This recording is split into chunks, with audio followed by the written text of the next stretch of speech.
Have you spent a lot of time serving your community and learning about its unique needs? Are you passionate about solving challenges the community is facing, like poor nutrition, chronic illness, or access to healthcare? If so, your medical school personal statement essay may be the ideal place to tell the story of how your experiences in the community or addressing public health concerns shaped your decision to pursue a career in medicine. In this video, we'll analyze an example of a weak med school personal statement about community and public health experiences and explain why the essay falls short. Then we'll use our tried and true personal statement writing method to transform that same essay into a strong and competitive piece of the med school application. Before we get started, don't forget to like and subscribe so you can be the first to see our new resources with all the latest updates and guidance on med school admissions. If you're applying to allopathic medical schools, meaning schools that grant MD degrees, you'll likely be responding to the AMCAS personal statement essay prompt, which asks you to simply explain why you want to go to medical school within 5,300 characters. The prompts for the ACOMAS and TMD SAS primary applications vary slightly from this, but they'll generally seek the same key information. The AMCAS website provides a list of questions you should ask yourself while drafting your response to their prompt. And we encourage you to ask yourself the same questions when writing a personal statement for either of the other two medical school primary applications. The questions are: why have you selected the field of medicine? What motivates you to learn more about medicine? And what do you want medical schools to know about you that hasn't been disclosed in another section of the application? These questions are a great starting point, but if you stick too closely to a prescribed structure or format, you risk writing an essay that looks just like the ones written by hundreds of other applicants. With that in mind, we developed our own tried and true QPUD or QPUD method to ensure you include all the elements that AdComs want to see in your personal statement. We came up with the acronym QPUD to describe the 4 key elements of any successful personal statement. By the time you reach the final draft of your essay, you should be able to easily and clearly answer the following questions. Have you demonstrated that you possess the qualities of a great doctor? Is the essay personal to you instead of focused on others? Is the essay unique, meaning it could only have been written by you? And does the writing show depth and true insight rather than being too broad or general? Even while using the QPUD method, it's important to note that there's not just one right or even best choice of topic for your personal statement essay. The best topic for your application will heavily depend on your personal experiences. Writing about public or community health experiences could be a great choice if you've spent a significant amount of time working at local clinics, advocating for healthcare equality, volunteering with local organizations that provide healthcare and other services to underserved populations, or otherwise engaging closely with a community and learning about their unique needs. If your motivations for becoming a doctor were sparked by a different type of experience, there are plenty of other essay topic options to choose from. At our Personal Statement Premium Example Hub, you can browse 200 plus of our expert sample essays organized into some of the most popular and successful topic categories, including creative hook, healthcare disparities, humanities and medicine, immigrant/immigrant family, international applicant, Texas applicant, non-traditional applicant, unusual path to medicine, and osteopathic/holistic medicine. And if you want to learn more about how to choose your essay topic, as well as step-by-step instructions for brainstorming and writing your essay, check out our Medical School Personal Statement Ultimate Guide. Now that we've covered the foundational strategies for approaching the personal statement essay, let's analyze a weak personal statement essay from the community public health category that was written by a student who didn't use the QPUD method. After that, we'll show you what the QPUD method looks like in action as we rewrite the same essay and transform it into a strong and competitive piece of the med school application. Okay, let's take a look at the weak version of the essay. It reads: I have always been deeply passionate about caring for others, specifically those who have been marginalized by society.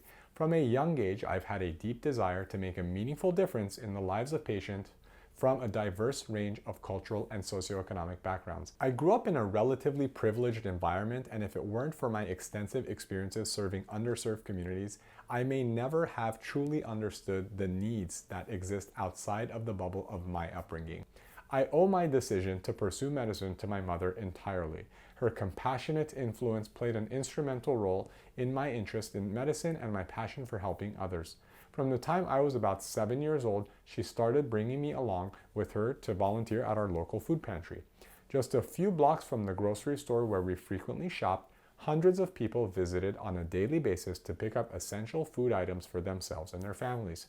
Around the holidays, the line stretched outside the door and halfway down the block as parents tried to provide the best Thanksgiving or Christmas meal possible for their children.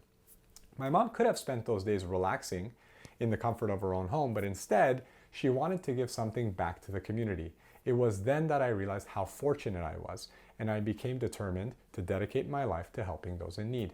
This dedication led me to volunteer with a prison enrichment program during my college years, where my program supervisor taught me how to instill hope and joy in the women we were working with. I'll never forget when the advisor for the prison initiative told me, "These are women who have been ostensibly silenced by the world around them. Judged. You're giving them a chance to start rewriting their story." Later, in my senior year of college, I served on a medical mission to Ghana, where I met a patient who walked 4 miles in the blistering heat to reach our makeshift malaria clinic. His excitement to be tested, even though this also meant carrying his little sister on his back, had a profound impact on me. He was actually eager to walk those 4 miles back home, buoyed by the relief and the hope of having gotten his test.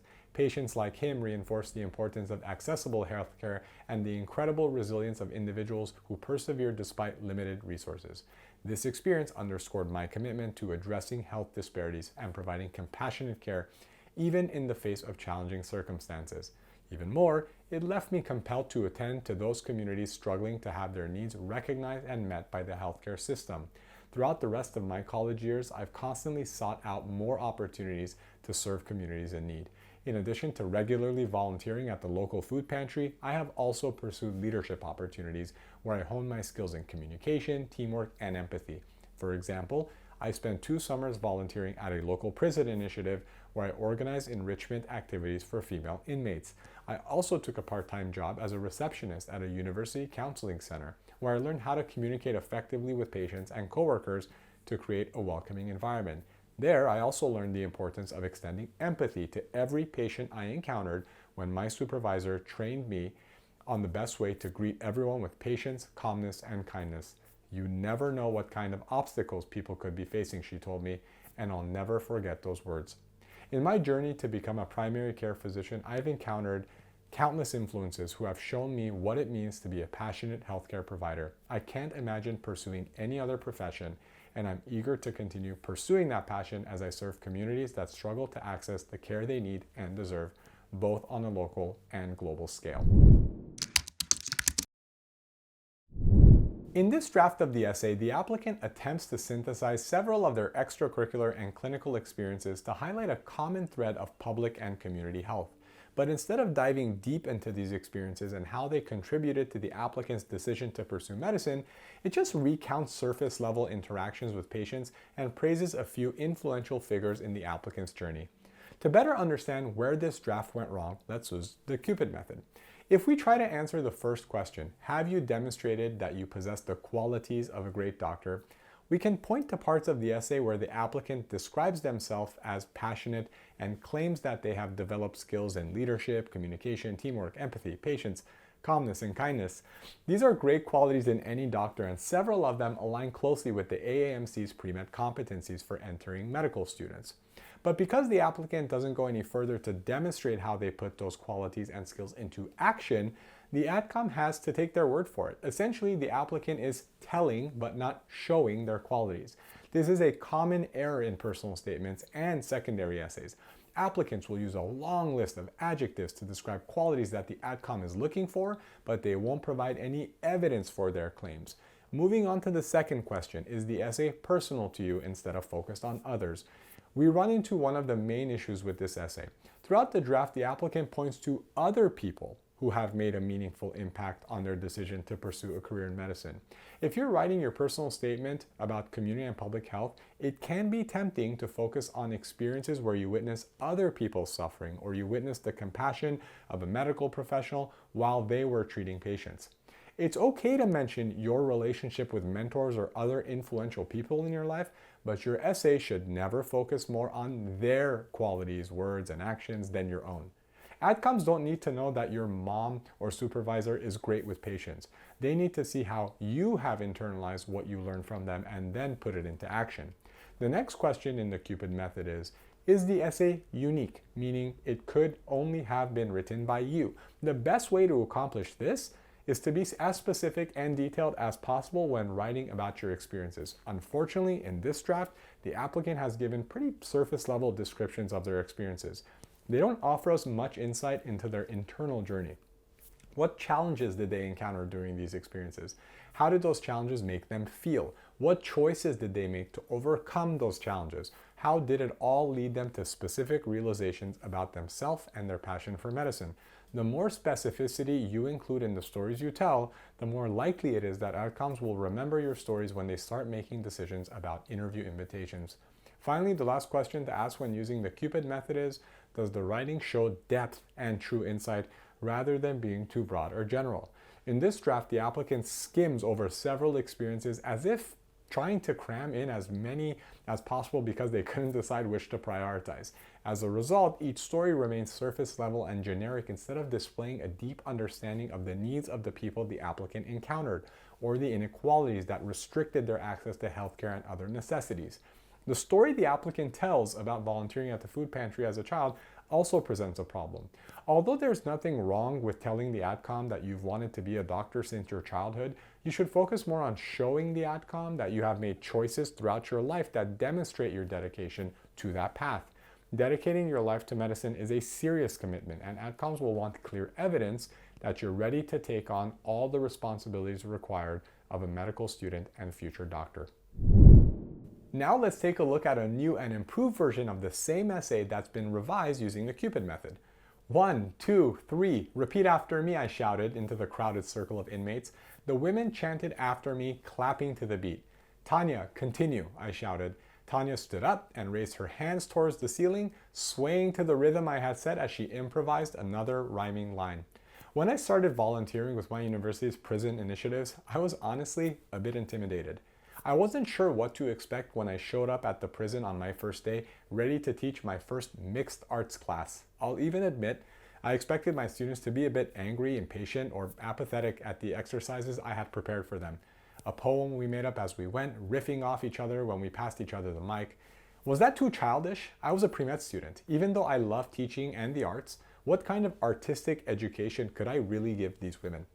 Despite my worries, I couldn't have been more wrong in my assumptions. To my surprise, each week my class was prepared, eager, and open to the zany exercises I introduced. As I got to know the women and their stories, I realized that this class was one of their only outlets for creativity and expression in an environment where their personal freedoms had been heavily restricted. When one of my students passed me a heartfelt note on my last day of teaching, it solidified my desire to bring hope and empowerment to marginalized communities by providing compassionate, patient-centered care. My dedication to serving the underserved led me to Ghana in my senior year, where I participated in a medical mission administering malaria tests and contributing to health education efforts.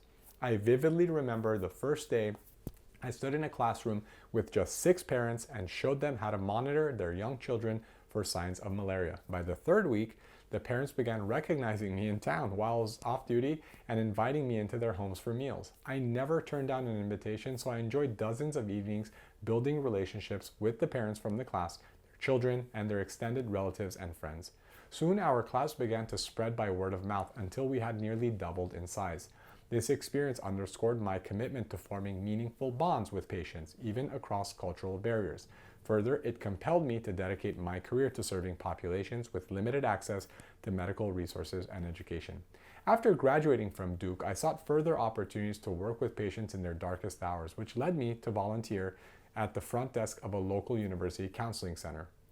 Here, even though I was only manning phones, booking appointments, and connecting patients to social resources that could support their care outside of the clinic, I was still deeply affected by every patient who came in. My supervisor trained me to be sure to greet everyone warmly with encouragement and patience because we had no idea what kind of obstacles they could be facing. Sure enough, I saw the stress and suffering in so many patients' eyes. Over the ensuing months, I realized the importance of continuity of care, not just for physical ailments, but also for mental and emotional well-being.